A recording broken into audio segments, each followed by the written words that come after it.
me okay? Yeah. Well, you all know that my name is Cindy Barth, and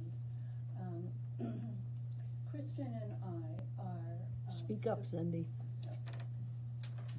Kristen and I are submitting this statement as a follow-up to our Superintendent-Principal Christina Norland's updated no trespass letter sent to our attention and received the week of October 21st, 2019. We are following the school's process for placing a complaint referenced in section 9130 of the school district's bylaws and policies, which state the following regarding complaints. And I quote, "Any person or group having a legitimate interest in the operations of this district shall have a right to present a request, a suggestion, or complaint concerning district personnel, the program, or the operations of the district. It is the intent of this policy to provide the means for judging each public complaint in a fair and impartial manner and to seek a remedy where appropriate." Unquote.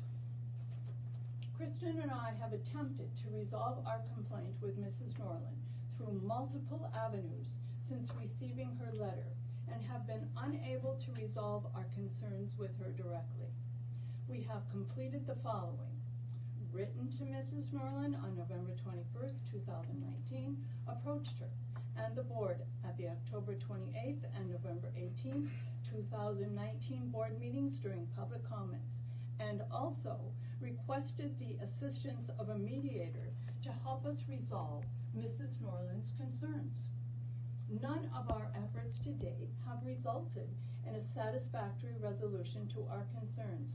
Most recently, on December 12, 2019, Mrs. Norland refused the request for a no-cost mediation service provided by UPCAP and stated that the mediation would, quote, "not be a prudent use of her limited time," unquote.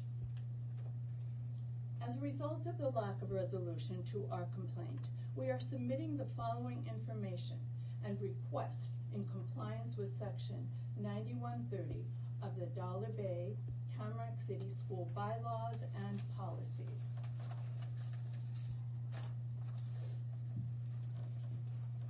We provide the following response to the requirements noted in section 9130 above with A, B, C, and D.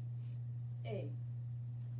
The School Board Policy 9130, Section A, states for us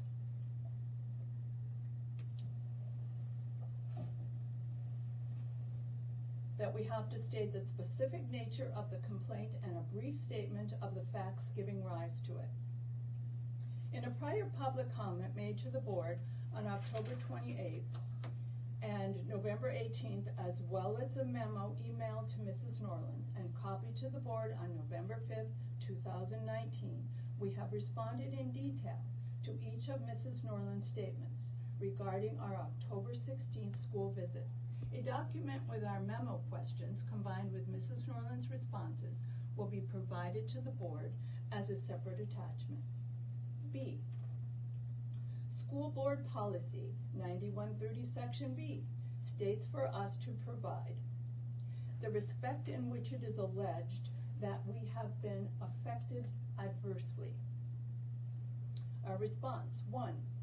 We are prohibited from public access to the school for public events without 3 business days request and prior permission received.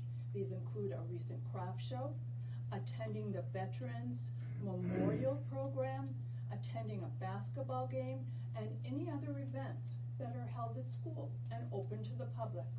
We may not even be aware of the events in time to meet Mrs. Norland's 3 business day requirement. For instance, I found out that the Veterans Day event was less than 3 business days prior to the event. So there was insufficient time for me to receive the required permission, and I was not able to participate in this local event. 2.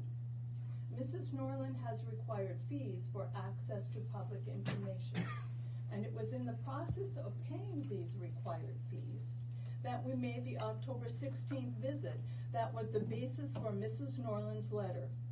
We prefer to pay the fees in person and to receive a receipt for our payments. We are no longer able to pay the fees in person in order to receive access to public information without prior permission being granted by Mrs. Norland's office. 3, we must enter and exit the building for a public meeting according to Mrs. Norland's requirement to attend a public meeting, arriving no less than 15 minutes prior and leaving immediately after the meeting. This treats us differently than the other members of the public, and so when we do attend a public meeting, we feel we are required to hurry and comply in a way that other attendees are not required to do. 4, the follow-up on this matter has required an extensive amount of time for both myself and Christian that would have been better spent working with Mrs. Norland toward a mutually agreeable solution to address Mrs. Norland's concerns. 5. Excuse me, Cindy. I'm sorry, but you're going to have to finish up soon. Thank you. Pardon? Our 5 minutes have been up, so you'll have to finish up soon. Okay, I'll Please finish. the Thank rest you. of this page. And I also have a note from my son saying that I can use the rest of his time.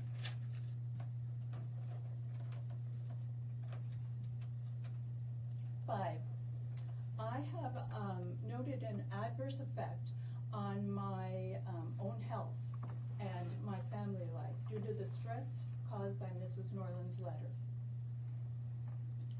I am almost 72, retired, and have not anticipated the stress and stigma that I've incurred from Mrs. Norland's letter and her subsequent unwillingness to resolve her concerns in a mutually agreeable manner. C. School Board Policy 9130, Section C, states for us to provide the reason that the matter was not able to be resolved with the superintendent. None of our efforts to date have resulted in an acceptable solution to our current concerns. Mrs. Norland's recent refusal to participate in our request for mediation assistance reflects on her unwillingness to work together to a mutually agreeable outcome. As noted in the superintendent's evaluation posted on the school's website, 15% of Mrs. Norland's evaluation is derived from community relations. Mrs. Norland has posted online on the school's website and her own LinkedIn page attesting to her skills and interest in working with the community. Yet, we have not observed her willingness to work together with us in this recent matter. In conclusion, the actions that we request are 2. 1, a conference with the school board to be heard regarding our concerns and to discuss a solution to Mrs. Norland's concerns that is agreeable to all parties. 2, we request that the school district remove the unnecessary no trespass directive.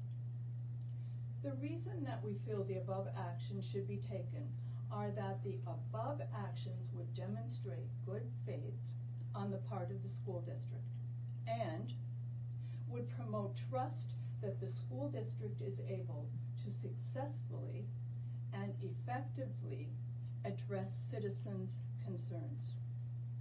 Kristen will be sending an email of this statement to you board members. Please feel free to reach out to us for clarification regarding our statement.